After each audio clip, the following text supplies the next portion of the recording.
In this recording, we're going to show you how to build the simple Hello World workflow application in K2 for SharePoint. Just as a quick recap, this is the basic flow of our application. When somebody creates a new item in our Hello World list, we want to assign a task to that person where they can decide whether to respond to or ignore the greeting. Based on the response of that user, if they selected Say Hello, we want the system to update the list item in the Hello World list with the name of the person that's created that list item. However, if we select Ignore, then we want to delete the item in that Hello World list. In an updated version of our application, we're going to add an additional step to email the person who's created that list item and just let them know that the list item was deleted. And then the workflow ends. Alright, let's see how we build this application inside K2 for SharePoint. When you want to create a K2 application for a SharePoint list or library, the first thing you need to do is to add the K2 for SharePoint app to your site and optionally configure some of the app parts that are available with K2 for SharePoint. Now, this first step may not always be required. If you have previously added K2 for SharePoint to your site, it will already be available and you can just start building K2 applications for the lists and libraries in that site. However, if you have created a subsite, you will need to add the K2 for SharePoint app to a subsite before you will be able to create K2 applications in that subsite.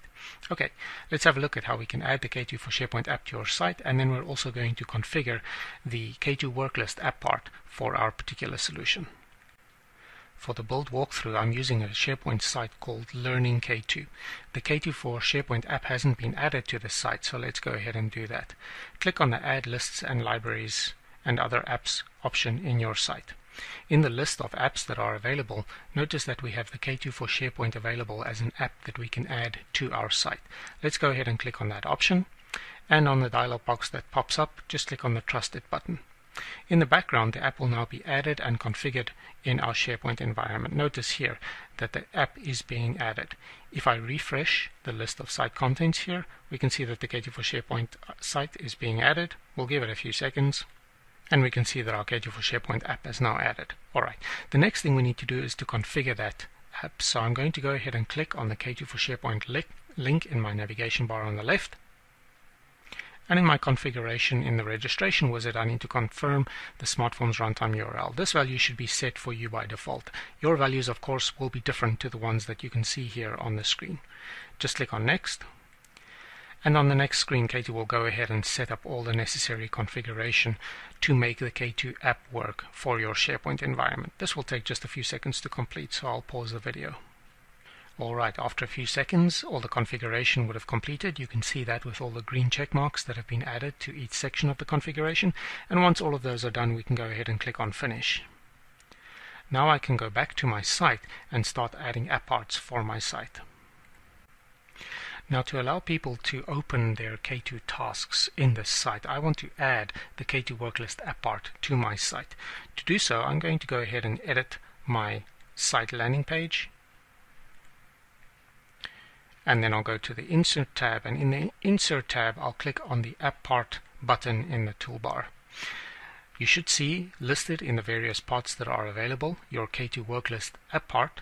Go ahead and select that, and then you can decide where you want to add that app part to. In this case, I just have one section called Rich Content, so I'll go ahead and add the app part to my site.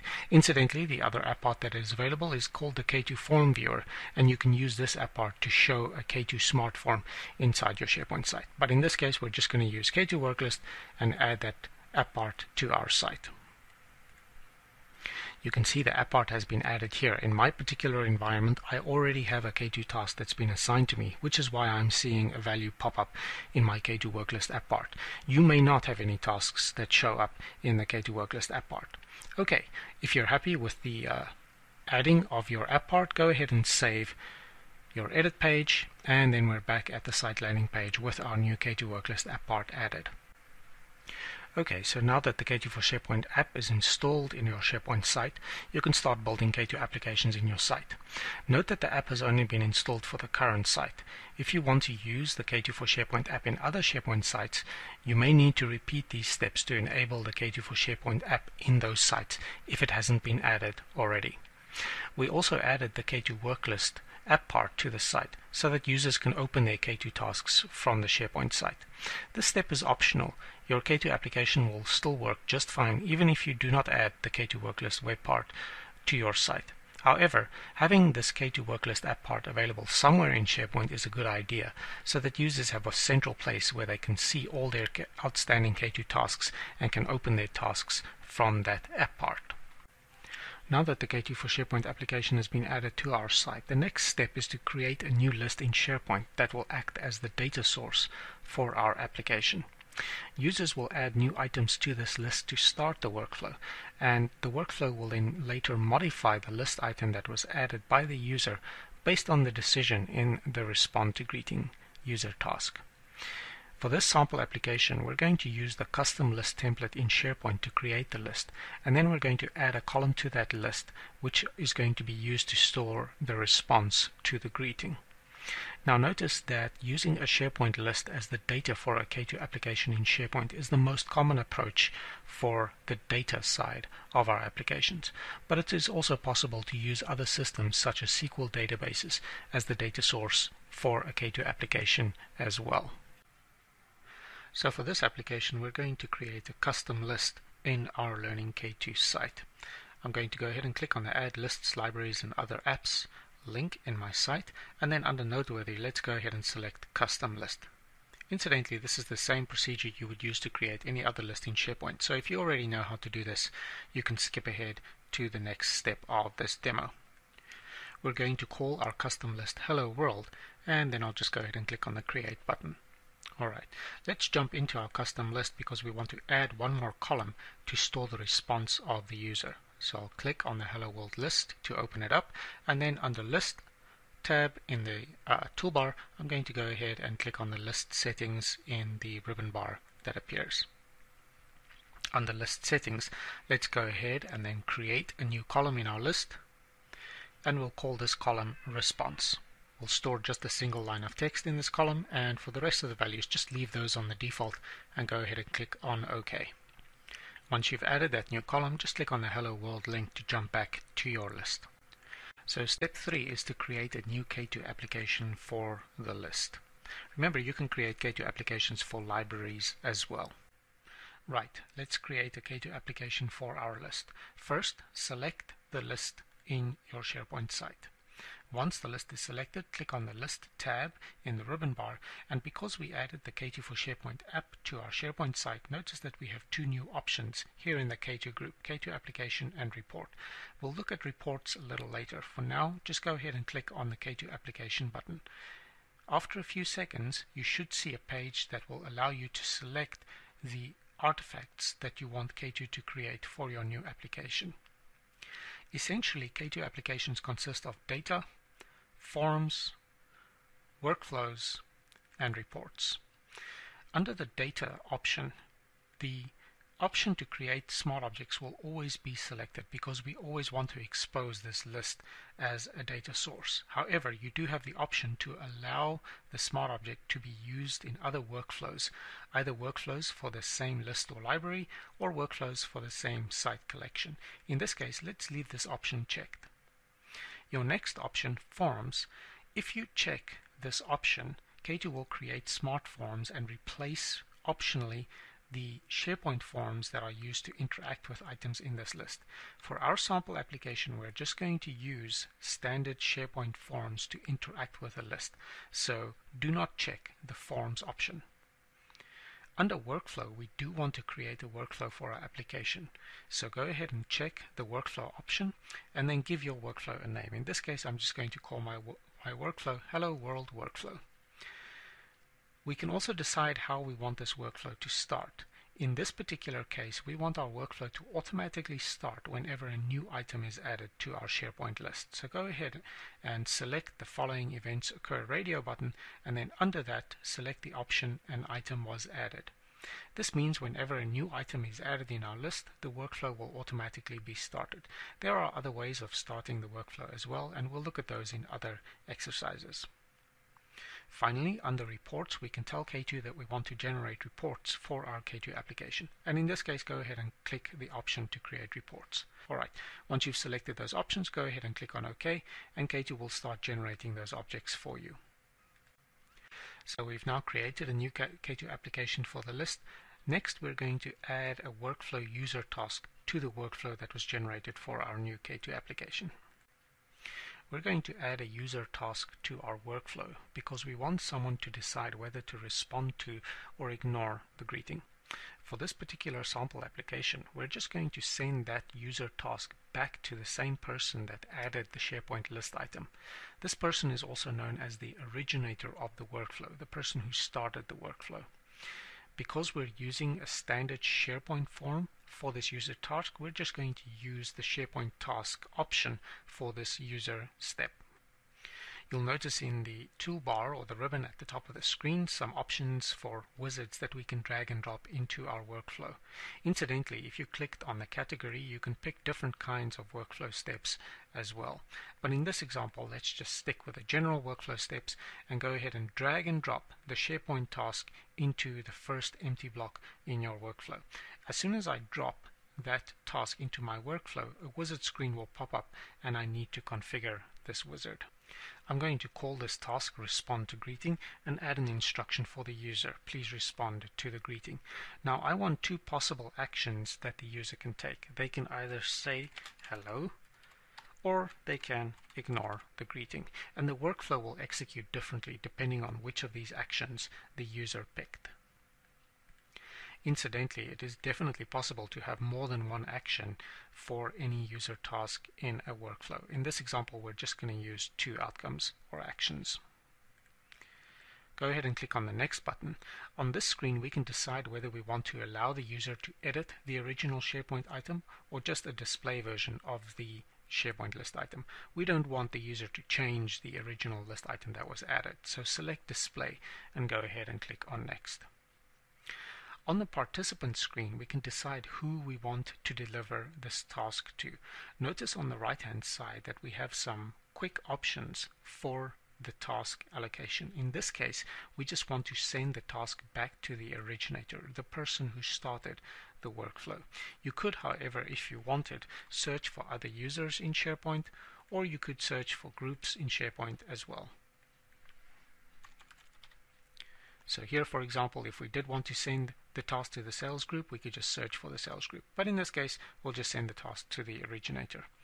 Next, you have an option to notify participants when they receive a work item. This will just send an email to the user to tell them that they have a new K2 task. In this case, let's go ahead and select the option and then go ahead and click on Next.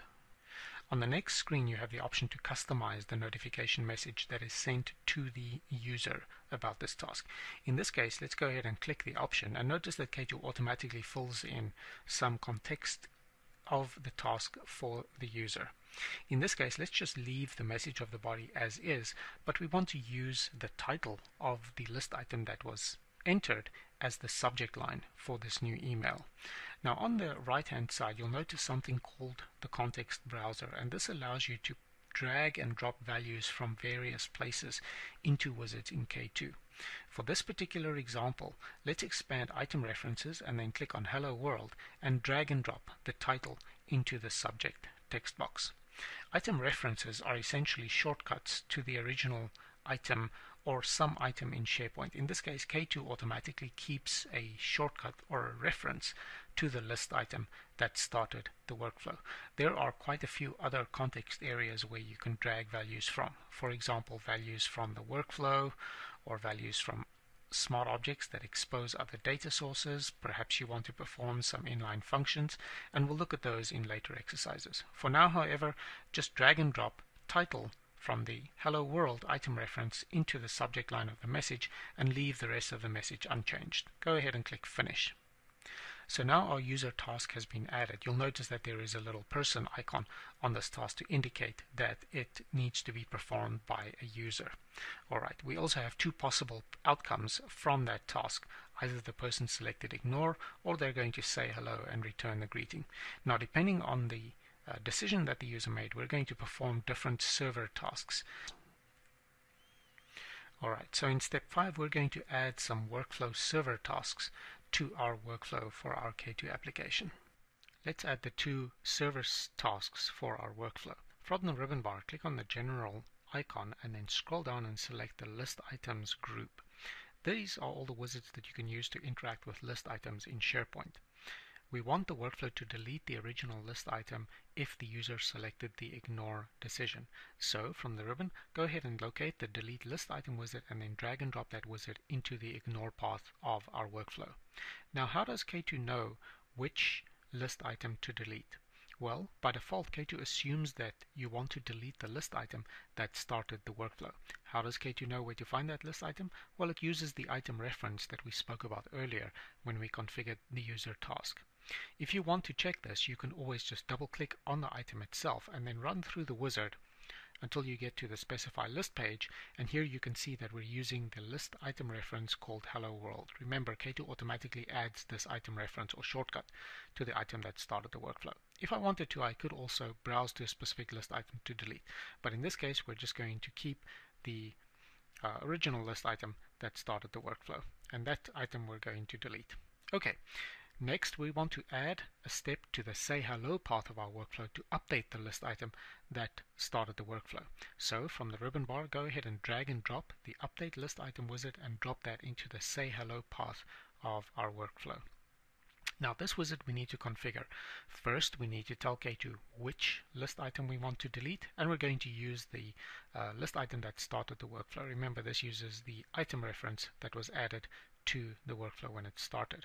Okay, go ahead and click next, and then on the next screen you can see that K2 looks at the various columns that are available to our SharePoint list, and in this case we want to update the response column by with some text, hello, and then we want to use the display name of the person who started the workflow, and this is where the context browser comes into play again. From the context browser, expand the workflow context node, and then under workflow context, scroll down and then drag and drop the originator full name into the response column. So now the response should be something like hello Joe if Joe started the workflow, or hello Bob if Bob started the workflow. Okay, once that's done, you can go ahead and click finish. Alright, our workflow is now pretty much done.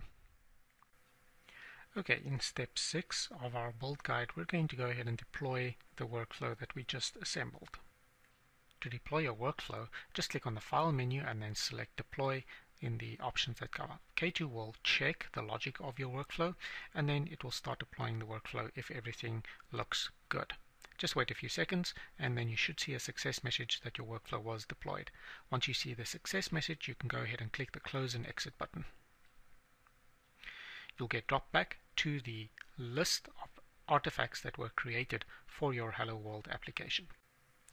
Now we're ready to run and test the application. Right, let's test our application. If necessary, click on the Hello World link to navigate back to your list in SharePoint. Remember, we configured our application to start the workflow whenever a new item is added to this list.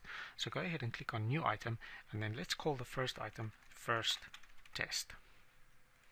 Now, to demonstrate some different ways of completing tasks in K2, let's add 2 more items. We'll call those Second Test and Third Test. I'll pause the video while I add those items. Alright, my 3 items have been added. If everything worked as expected, if I go back to my Learning K2 site, remember this is where we added the K2 Worklist app part, I should see 3 new tasks on my task list, and there we go. First test, second test, and third test. Let's complete the first item using a form. Move your mouse over the first test item in your K2 Worklist app part, and you'll notice a little arrow appear. Click on the arrow and then select the Open Form option. K2 will open the user interface associated with this task. Remember that we told K2 we wanted to use a SharePoint form for this particular task, which is why we can see the SharePoint form display down here. It's the display version of this form, so I can't edit the item by default. I also have the available actions for this task listed up here in the workflow section. So for this particular case, I'm just going to select the Say Hello action and then submit the form. That would complete the task. If I go back to my Learning K2 site and refresh my K2 task list, I should see that the first test item has disappeared. For the second test item, let's use the context menu to complete this one. This time I want to select the Ignore action. Again, I will move my mouse over the item, and from the context menu that pops up, instead of opening the form, we're going to select the ignore action, and you should see that the task disappears from my work list immediately. Let's jump back to the Hello World list quickly, and we should see that the first test item now has some additional text, and the second test item was deleted. Remember, the first test item, because we selected say hello, K2 updated the response column with some text. Because we selected ignore for the second test item, K2 went ahead and deleted the second test item. Okay, let's have a look at the third test item. This is the only one remaining on my K2 work list. Click on the context menu, and from the context menu select the view flow option. This will show you an interactive report that shows the current status of the workflow for our K2 application. Notice in our view flow report that the respond to greeting task is currently blue. That tells me that the workflow is currently sitting at this task and waiting for this person to complete their task. When you click on this box, you can actually see how long that task has been active for, and you can also see who currently owns that task. You can see here the user is administrator. I'm currently signed in as administrator, so the task belongs to me. The view flow report is a very useful way in which you can track the current status of a workflow or see the path that was followed for a particular workflow. Now, of course, I can complete the third test task from the K2 Worklist app part, or I could open the form for this task and take my decision in the form itself. However, there is another way that you can complete K2 tasks using email. Remember, when we configured the user task for our workflow, we told the workflow to send an email notification to the person that the task should be delivered to. If we have a look at the administrator's email, notice that there are 3 emails, one for each item that was added to our K2 Worklist app part.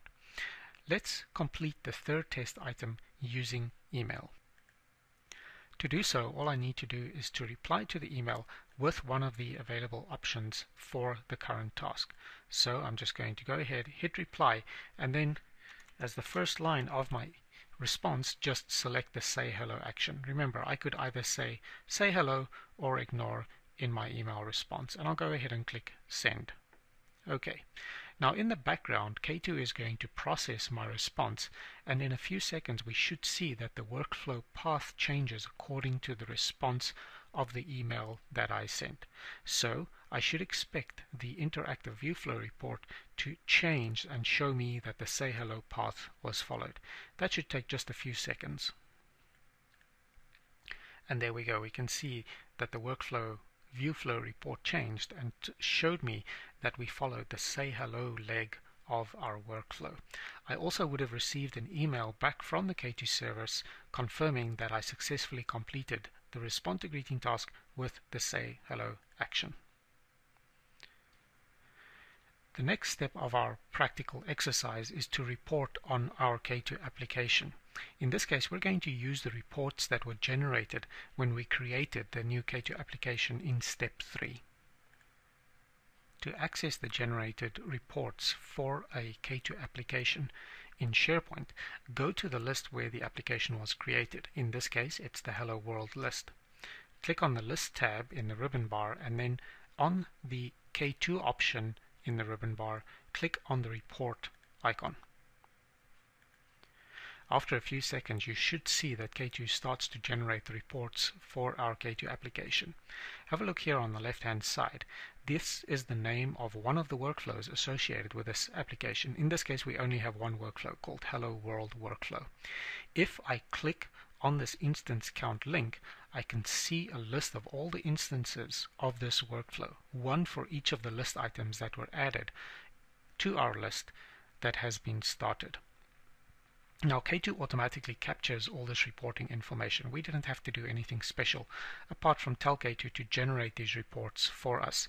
But even so, if you don't generate reports, K2 will still keep the reporting information for the workflows so that you can use those in other reports later or generate your reports at some later stage. In the list of instances of this workflow, notice that we have an icon for the view flow report, and here you can look at the path that was followed for each of the instances of our workflow. So if we have a look at the first test item, that item followed the say hello path, as you can see with the green path in our view flow report. If we have a look at the second item, remember this item we selected the ignore action, so we expect to see that K2 followed the ignore path for this item in our K2 task list. And of course, finally, the third test, we selected say hello, and we can see that was the path that was followed for this task item. You can also select any one of these workflow instances. Let's go ahead and select the third test item, and then in the activity instances you can see a report of all the steps in the workflow. So here, for example, we can see that it took me around 11 minutes and 30 seconds to complete the respond to greeting task. One of the nice features about the K2 reports is that I can easily see who performed a particular task and what their decision was. If you go back to the view flow report for one of our items, you can click on any of the user tasks, and then in the participants tab you can see who completed the task, when they completed it, and what their action was. So this is a nice audit trail to see who completed tasks for our K2 application.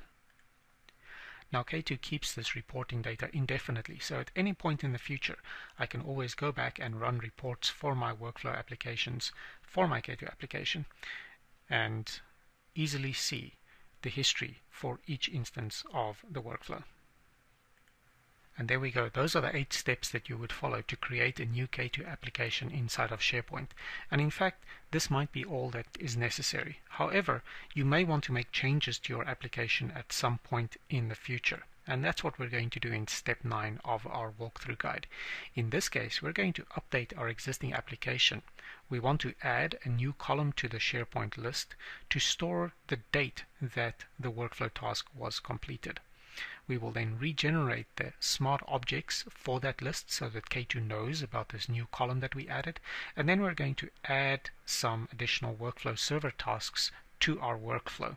We want our workflow to send an email to the person who started the workflow telling them that the ignore action was selected. Or if the say hello action is selected, we want to update that new column with the date of that response. So let's have a look at how we do that. Let's add a new column called reply date to our Hello World list. In SharePoint, click on the Hello World list, click on the List tab, and then go to the List settings. In List settings, scroll down and then select the Create Column option, and then let's add a column called Response Date. And this is going to store a data of type date and time. We can leave the rest of the options as is and then just go ahead and click OK. Alright, so now we've added a new column to our Hello World list, and we can see the response date column show up here. If we wanted to use this new column inside of our K2 application, we need to go and tell K2 that it needs to rediscover the SharePoint list. Click on the List tab in the ribbon bar and then go back to the K2 application by clicking the Application button in the K2 section of the ribbon bar. We will get redirected back to the screen that shows us a list of the artifacts that were created when we created the K2 application. However, notice the warning message that shows up here saying that the list and smart objects are out of sync. K2 discovered that there was a change to the list and is now warning you that you can regenerate the smart objects to discover this new column that was added. Let's go ahead and do that. In this case, all we need to do is select the Regenerate Smart Objects option because we didn't actually create any forms or views for this list. Alright, so K2 has updated our smart objects that understand how to talk to the list. Now we can start taking advantage of those smart objects. Go ahead and select your Hello World workflow and then click the Edit button. Now you can rerun any of the wizards in your workflow just by double-clicking the step in the workflow. In this case, we're going to start with the Update List item. Double-click the Update List item step, and then click Next on the wizard screen that shows up. We don't have any outcomes for this step, so just go ahead and click Next. We're still working with the original list item that started the workflow, Hello World. Remember, this is the item reference that K2 automatically stores that points us back to the list item in SharePoint. Just go ahead and click Next. And then on the next screen, we can see our new response date column has been added to our wizard screen. Now we can either select a value for this field, which essentially will make this the same value for all workflow instances, but that's not very useful. Instead, what we're going to do is to use values from the context browser. From the right hand side, scroll down to the inline function setting and expand the inline functions node. Under inline functions, expand date and time, and then from the date and time section, go ahead and drag the now function into the response date. So I'm going to drag now and then drop it into the response date text box. Inline functions are essentially operations that K2 will perform when the workflow is executing. So what is going to happen when I select say hello, K2 will still update the response column with my full name, the person who started the workflow, and then it's going to insert whatever the current date and time is into the response date column. That's it. That's all I need to do for this step. Let's go ahead and click Finish. Alright, so we've made the necessary changes for the say hello path of our workflow. Next, we want to add a new workflow step that sends an email to the person who created the list item to tell them that the ignore path was followed. To do so, the first thing we need to do is to add an outcome to our workflow where we want to add the new step. So in this case, click on the delete list item step of our workflow and then move your mouse over the workflow step icon, step outcomes icon. Click on this icon and then add a new outcome, and we're just going to call this outcome continue, and then click OK. Alright, so we've added a new step to our workflow, but we still need to drag and drop the step task that we want to perform. From the general section of the ribbon, go ahead and drag and drop the send email step into this new blank step that was added to the workflow. K2 will launch the send email step. Alright, let's configure the send email step. First, we're going to send this email to the person who started the workflow. And remember, we can determine who started the workflow from our context browser. Expand workflow context, and there we can see the originator email. So go ahead and drag and drop the originator email into the to section of the email wizard. Now we want to use the title of the list item as the subject line for this email that is sent to the user. So you may think that we could click on item references and expand Hello World and then drag and drop the title into the subject line. But actually no, because remember, our workflow had just deleted that list item in the preceding step. So if we did drag and drop the title from our item reference, the workflow would actually fail because it can't find that list item anymore. It was just deleted. So what do we do now? Well, actually, K2 stores the title of the SharePoint list item in a field called Folio. If you expand the workflow context node, look at the Folio field and then drag and drop Folio into the subject of the email. Now, Folio is actually nothing more than a human-friendly, unique reference for each instance of a workflow.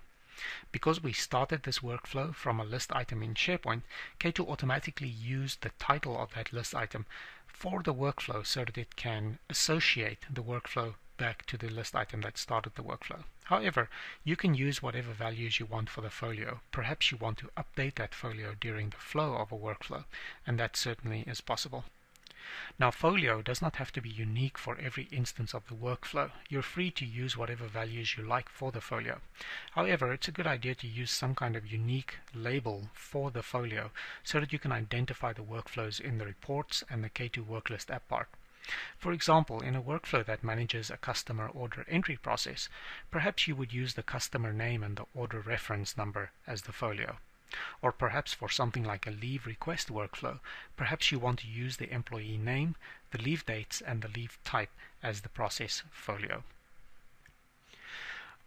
For the content of the email, you can actually do similar things by dragging and dropping values from the context browser into the body of the email message.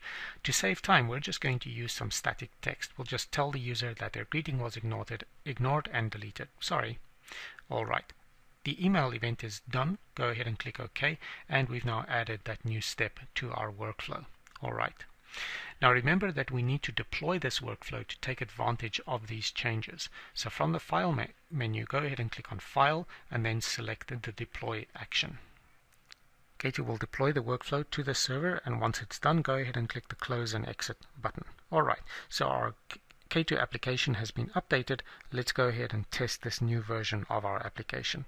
Go ahead and go back to the Hello World list, and we're going to add some new items to our list. For this second demonstration, I'm going to call these items 4th test and 5th test. So I've added the 2 new items to my SharePoint list, and I can go back and have a look at my K2 Worklist app part to see the new tasks that have been added. Here is that folio column that I was talking about earlier. Notice that K2 automatically used the title of the list item to uniquely identify each task and the workflow associated with that task. Okay, I'm going to, for the 4th test item, I will select the Say Hello action, and I'll just do this right from the K2 Worklist app part. And for 5th test, I'm going to go ahead and select the Ignore action to complete that task. Alright, let's go back to our Hello World list and see what effect that has on my items. Now the 4th test item, we automatically inserted the response date because that's what we told the workflow to update the response date column to, but only if we selected the Say Hello action. Because I selected the Ignore action, the 5th test item was deleted from my list. However, I should have received an email from the K2 server telling me that that item was deleted. So let's check. And there we go. We can see the email that was sent to the person who started the workflow, notifying them that the 5th test item was ignored and deleted. Okay, so let's quickly review what you learned in this exercise. You learned how to create a new application in SharePoint and how to build a workflow with simple steps, both user tasks and server tasks like updating or deleting a list item and sending an email as part of a workflow. You also learned how to edit an existing application and how to run reports for your K2 application. Now, although the scenario that we used in this practical exercise was very basic, you now probably know more about K2 applications than you may realize. You should see how a SharePoint list can be used to store data and start new workflows. You should understand that a K2 workflow can include tasks for users as well as tasks for the server. That users can take different decisions on their tasks, and that the workflow will respond differently based on those decisions made by users. You also discovered the context browsers and learned how you can use values from the context browser in workflow wizards. You also learned how the workflow can interact with items in SharePoint. Finally, you learned how you can make changes to an existing application in SharePoint. So you should now have a solid foundation to start building some of the more advanced scenarios in this guide. Good luck!